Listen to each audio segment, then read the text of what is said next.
What are those red flags that a man may cheat on you? Well, a lot of these are quite depressing, but one of them is just family history. So infidelity runs in families.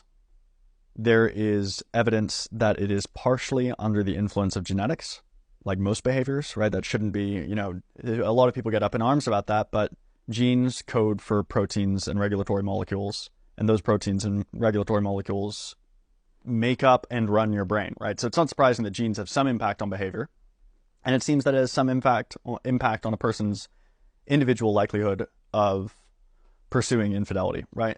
So I'm not saying that you should be punitive about this, but in terms of just red flags, it's like, and plenty of people whose dads cheat don't cheat themselves, but it's like, if you know a guy's dad cheated, it's like, well, he's more likely to himself, probably. Interesting. Right? More likely than someone whose dad was, the epitome of faithfulness. And I don't think that's going to be partially social. It's going to be partially biological. And a lot of people take that as a very controversial thing to say, but the data supports it.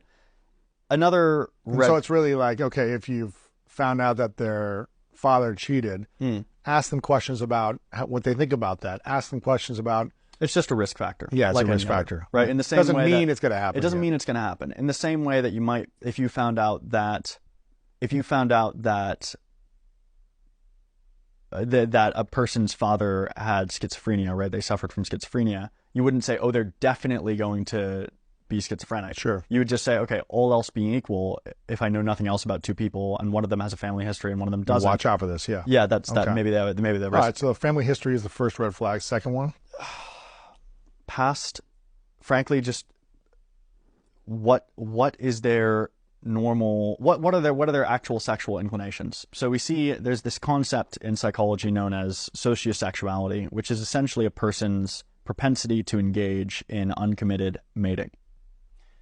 And, if someone really enjoys sleeping with people who they just met and loves to have one-night stands and things like that, and doesn't want to or need to be in love in order to have a passionate sexual relationship with somebody, those sorts of people who, really love that sort of stuff are going to be more inclined towards unfaithfulness.